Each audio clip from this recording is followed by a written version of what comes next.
Hallo, da ist er wieder, der Uli. 3 Jahre ist es her, dass ich ein Video über Sao Tomé und Príncipe ins Netz gestellt hatte. Ich hatte damals berichtet, dass ich hier lebe, in einem Mietshaus, und dass ich für eine deutsche Internetfirma tätig bin. Das war ungefähr im Sommer 2022. Ja, und ich melde mich jetzt wieder nach knapp 3 Jahren und es hat sich einiges ergeben in der Zeit. Zu meinem Privatleben, die Firma, für die ich arbeitete, die wurde veräußert. Irgendwann ein paar Monate später, nachdem ich das Video gemacht hatte. Und ich musste dann noch ein halbes Jahr bis 1 Jahr mich um die Firma etwas kümmern, um die Kundschaft auch zu dem Käufer hin zu transportieren. Es handelte sich um ca. 20.000 Kunden. Und danach hatte ich aber dann wieder mehr Zeit, war auch im Prinzip joblos und habe diese Zeit dann genutzt, um auch hier dann auf Sao Tomé und Príncipe mehr Fuß zu fassen und mich hier mehr zu betätigen. Ja, ich bin dann aus dem Haus, was ihr auch im ersten Video gesehen hattet, bin ich ausgezogen, was ich zur Miete hatte. Bin dann an ein weiteres Miethaus gezogen, an der Passadeira. Die Passadeira ist ein Bereich in Sao Tomé, im Bairro do Hospital, nennt sich das. Das ist im Stadtteil des Hospitals übersetzt. Und da hatte ich dann noch mehr Blick, aber das Haus war wirklich sehr, sehr, sehr runtergekommen. Es kostete dann 1.000 Euro auch im Monat. Und dann war ich einmal kurz in Deutschland, dann kam ich wieder nach 2 Monaten und dann liefen da schon die Ratten durch die Küche. Also das war nichts, da bin ich dann schnell auch wieder geflüchtet aus dem Haus. Habe dann ein anderes Haus gefunden, ähnlich in der gleichen Gegend, auch mit Mehrblick, auch sehr günstig zur Miete. Und das Haus habe ich dann im Endeffekt auch gekauft. Es war auch sehr runtergekommen, man konnte kaum drin leben. Parkett waren Insekten drin, haben das Parkett zerfressen. Also der Wasserkreislauf hat Wasser verloren. Es war ein Horror, dort zu leben, aber das Haus ist sehr schön. Und im Endeffekt habe ich dann den Mut geschöpft und habe gesagt, okay, ich kaufe es, um es dann zu renovieren. Und da, in diesem Haus, wo ich jetzt hier sitze, habe ich jetzt 1 Jahr lang renoviert. Der untere Bereich ist schon fertig, kann ich hier schon einigermaßen wohnen, 2 Badezimmer. Und der andere Bereich, der obere Bereich, der wird jetzt gerade noch gemacht und den möchte ich gerne so weit ausbauen, dass ich dort auch dann Zimmer vermieten kann. Ich hoffe, das wird im nächsten Jahr der Fall sein. Und dann werde ich natürlich auch sofort allen Bescheid sagen und ein paar Impressionen schicken.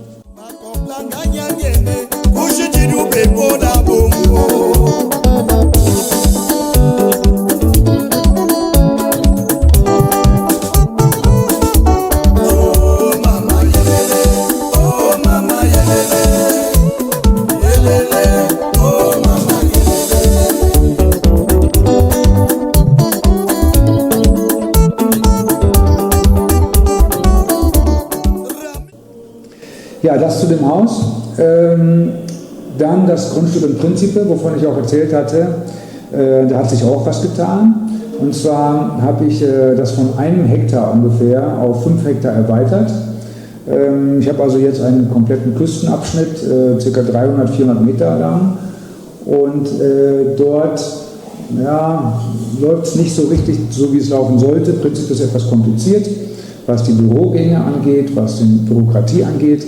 Und auch was Menschen angeht, die dann teilweise nicht so wollen, wie man selbst will. Aber gut, im Endeffekt habe ich dort jetzt über 1 Kilometer lang ein Erdkabel legen lassen, ein Stromkabel, sodass jetzt auch in den nächsten Tagen dort dann Strom angeschlossen wird. Und es sind auch dann schon 14 Strommasten entlang der Straße von dem Grundstück gesetzt worden. Und ich hoffe, dass wir zum Ende des Jahres da Weihnachten mit Strom feiern können. Und dann ist da auch schon der Grundstein gelegt, dass man da ein paar Hütchen hinsetzen kann etc. und vielleicht auch sogar dann zur Miete.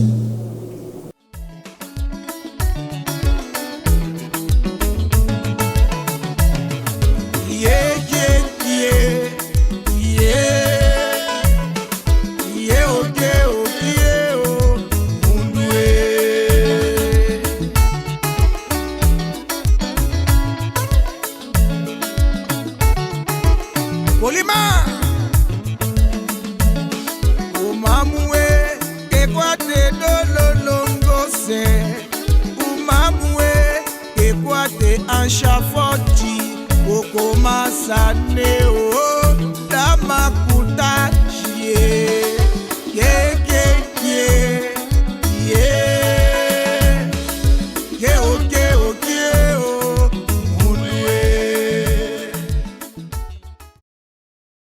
Ja, was ist zu den letzten 3 Jahren ansonsten zu sagen, außerhalb von dem, was ich persönlich erlebt habe?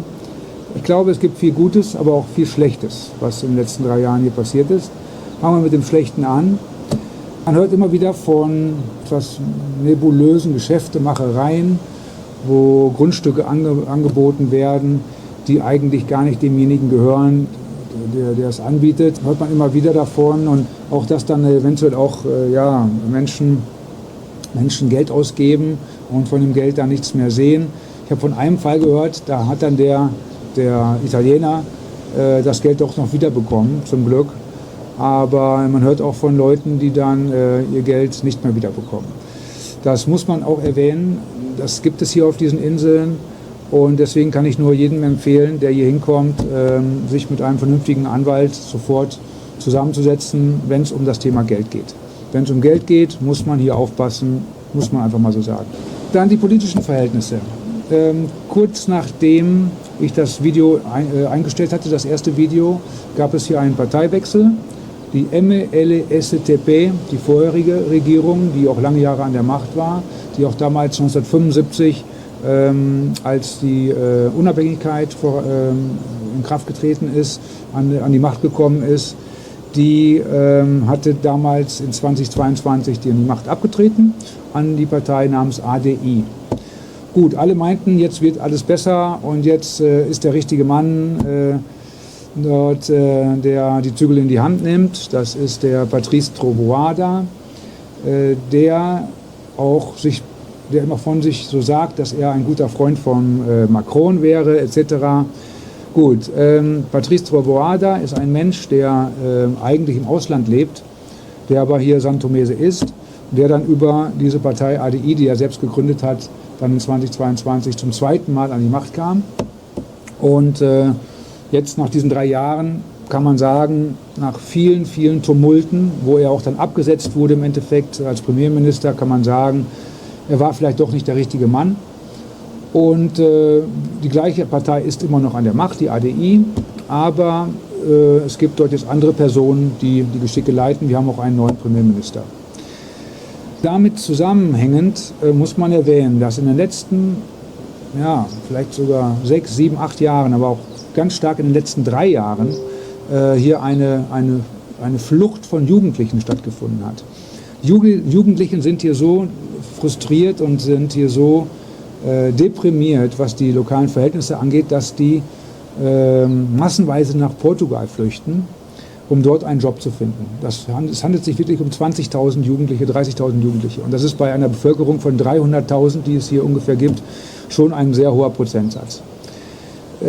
Das sind Dinge, die allen hier sehr, sehr sauer aufstoßen.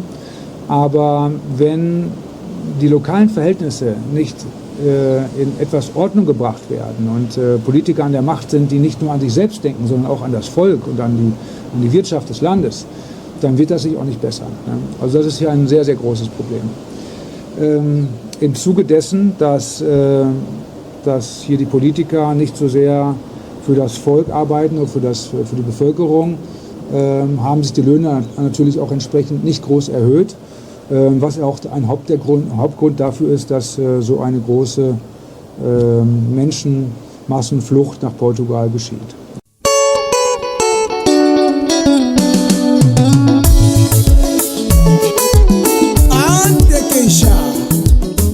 Ja, kommen wir zu den etwas positiveren Dingen, die in den letzten 3 Jahren hier geschehen sind. Man hat begonnen mit dem Ausbau der Küstenstraße, der Passadeira. Das soll eine schöne Küstenallee werden, zum Spazierengehen, zum Joggen. Und man hat damit begonnen, ich weiß es gar nicht mehr genau, ich glaube ein halbes Jahr ist es her. Und die Bauarbeiten sind gut vorangekommen. Wir brennen alle darauf, dass es endlich fertig wird, dass wir dann über eine Strecke von ungefähr geschätzt 8 Kilometern bis 10 Kilometern dann an der Pasadera spazieren gehen können, direkt am Meer. Dann die Stromversorgung war, nachdem die Partei ADI hier die Führung übernommen hat, erstmal wesentlich besser als zuvor. Muss man wirklich sagen, das war positiv. Vorher gab es Powercuts im Bereich von locker 4-mal die Woche, 5-mal die Woche. Und wir hatten auf einmal wochenlang keinen einzigen Powercut. Das war sehr positiv. Das hat halt nur nicht so lange gehalten. Wir haben jetzt seit 6 Monaten wieder massive Powercuts. Teilweise so extrem, wie es noch schlimmer als es vorher war. Teilweise hat man hier so 15, 16, 18 Stunden keinen Strom und ist auf Generatoren angewiesen. Es soll aber laut Regierungsmeldungen dann im Dezember wieder normal laufen. Ja, dann, wir haben eine neue Fluglinie und zwar nach Libreville. Libreville ist die Hauptstadt von Gabun und dort wird Französisch gesprochen und die Firma heißt TAG, ne nicht TAG, das ist die Afrijet, die zwischen Libreville und zwischen Sao Tomé fliegt. Sehr, sehr schön. Die gleiche Fluglinie bietet dann auch jetzt neuerdings Flüge zwischen Sao Tomé und Príncipe an. Man kann also jetzt von Sao Tomé und Príncipe zwischen 2 Fluglinien wählen. Einmal die STP Airways, die lokale, und einmal die aus Gabun, die Afrijet.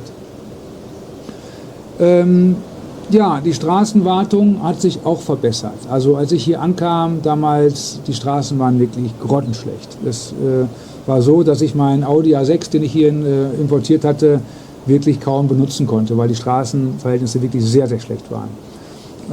Ab 22 hatte sich dann das etwas gebessert und jetzt würde ich es so als passabel bezeichnen. Und eine interessante Sache in Bezug auf Straßen: Wir haben eine ganz frisch neu asphaltierte Straße, vom Feinsten bepinselt, ja, mit Streifen versehen, und zwar von der Hauptstadt Sao Tomé bis nach Guadalupe. Das sind aus dem Bauch heraus ungefähr 15 Kilometer und die Straße ist wirklich super, es ist eine Augenweide. Ne? Und wer Motorradfahrer ist, der kann sich dort richtig schön ausleben, weil sie ist auch recht kurvenreich und geht auch etwas rauf und runter. Ja, und dann eine sehr erfreuliche Nachricht: Eine Freundin von mir, die ich schon länger kannte, die Kerstin, die ist zur Honorarkonsulin von Sao Tomé bestimmt worden. Das war jetzt im Januar diesen Jahres. Und sehr positive Meldung, weil der vorherige Honorarkonsul war schon ins Alter gekommen, hat auch auf die Mails nicht mehr so geantwortet, wie es sein sollte. Und jetzt, wo die Kerstin das in die Hand nimmt, sehe ich das alles sehr, sehr positiver. Entsprechend kümmert sie sich so ein bisschen um das Gesellschaftliche, und wir hatten auch schon 2 Empfänge mit dem deutschen Botschafter hier in Sao Tomé, was auch sicherlich was Gutes ist, weil wir sind hier, wie gesagt, nur so 6, 7, 8 Deutsche, und wenn wir so ein bisschen von uns reden machen, indem wir solche Empfänge organisieren, dann halte ich das für auch eine sehr angenehme Sache.